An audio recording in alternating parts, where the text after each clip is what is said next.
حضرت موسیٰ، profit موسیس، 3 religions کے لیے ایک ہی شخصیت۔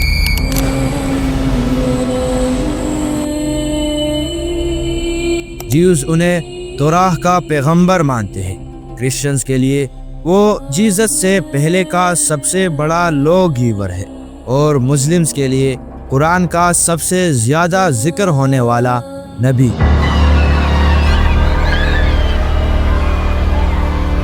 لیکن ان کی کہانی صرف ایک ریلیجیس چیپٹر نہیں ہے، یہ ایک پولیٹیکل نریٹو کی شروعات ہے جس کی آخری لائن اب تک لکھی جا رہی ہے، غزہ کی بارڈر پر۔ آج کی ڈاکومنٹری میں مسیح انسائٹس پر ہم بات کریں گے فلسطین کو اب تک ایک انڈیپینڈنٹ اسٹیٹ کیوں نہیں مانا گیا، کینان یعنی جو آج کا اسرائیل ہے لیگلی کس کا ہے، اسرائیلیوں کا یا اب فلسطینیوں کا؟ عرب کنٹریز جو پہلے اسرائیل فلسطین وار کو بھڑکاتے رہے، اب کیسے وہی کنٹریز اسرائیل کے ساتھ ڈپلومیٹک دوستی کر رہے ہیں؟ اور ایسے لوگوں کی لیڈرز کی بات کریں گے جنہوں نے دونوں طرف سے پیس چاہی پر سپورٹ نہیں ملا۔ حماس کیا ہے، کیسے بنا، اور اس کا کیا رول ہے؟ کیا یہ ٹیررسٹ ہے یا فریڈم فائٹرز؟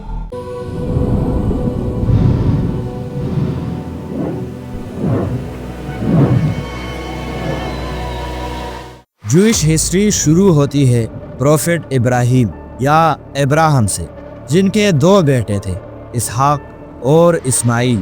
جوئش اسحاق کی نسل سے ہے اور عرب اسماعیل کے۔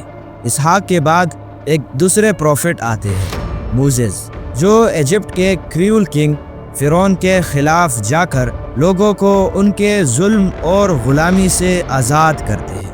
انہوں نے یروشلم کو اپنا کیپٹل شہر بنا کر کنگڈم بنایا، لیکن کچھ ٹائم بعد یہ کنگڈم 2 پارٹس میں ڈیوائیڈ ہو گیا، نارتھ والا اسرائیل اور ساؤتھ والا جوڈا۔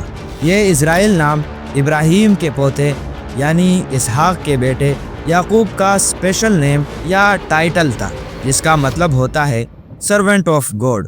ان دونوں اسٹیٹس میں جورڈن، لیبنان اور سیریا کا ایک بڑا حصہ بھی شامل تھا، لیکن بیبلون اور روم کے انویژن کے بعد ان کا کنگڈم ٹوٹ گیا اور ان کی قوم دنیا بھر میں بکھر گئی۔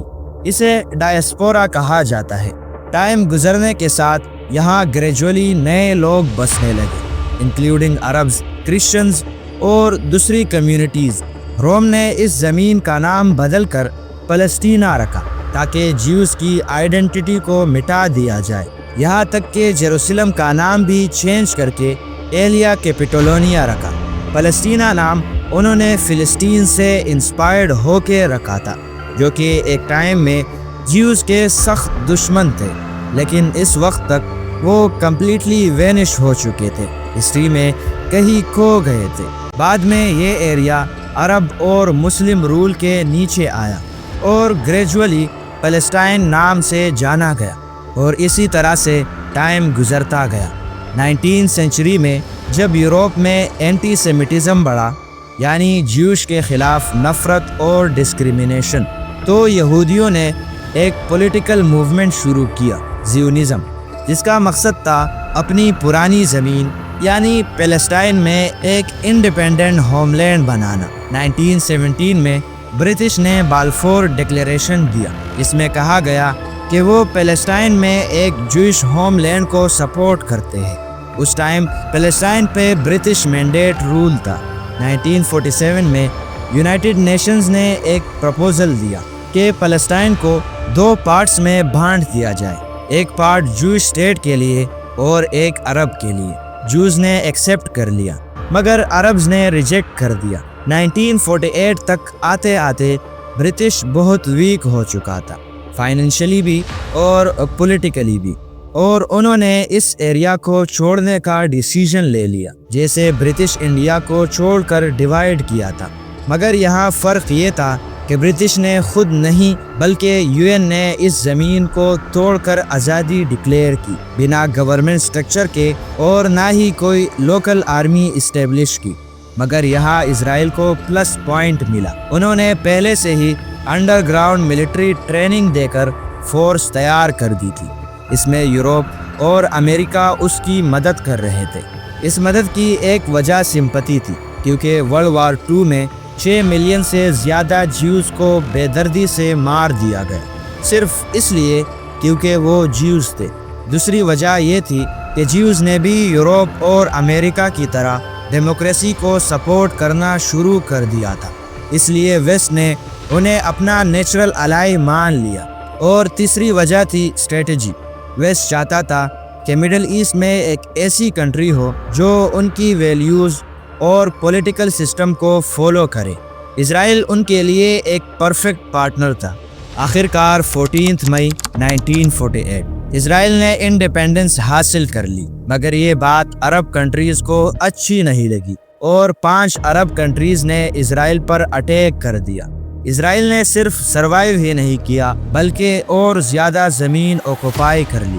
اس وار کے بعد لاکھوں فلسطینینز اپنے گھر چھوڑنے پر مجبور ہو گئے، اور جو بچے وہ صرف موت کا انتظار کر رہے تھے، کیونکہ ان کے پاس نہ کوئی اسٹرکچر اسٹیٹ تھی نہ کوئی آرمی۔ اسرائیل نے اپنا کیس گلوبل لیول پر سمارٹلی بلڈ کیا۔ اسٹرانگ پولیٹکس، آرگنائز ملٹری اور امریکہ جیسا پاورفل الائی۔ وہی پیلسٹائن میں لیڈرشپ ڈیوائیڈ رہی، PLO، حماس اور لوکل گروپس، جس کی وجہ سے ان کا ڈپلومیٹک کیس ویک پڑ گیا۔ یہی ان کی سب سے بڑی پولیٹیکل ویکنس بنی۔ جب غزہ میں اسرائیل کے آکوپیشن کے خلاف لوگ پروٹیسٹ کر رہے تھے تو ایک اسلامک ریزسٹنس موومنٹ کے طور پر حماس ابھری۔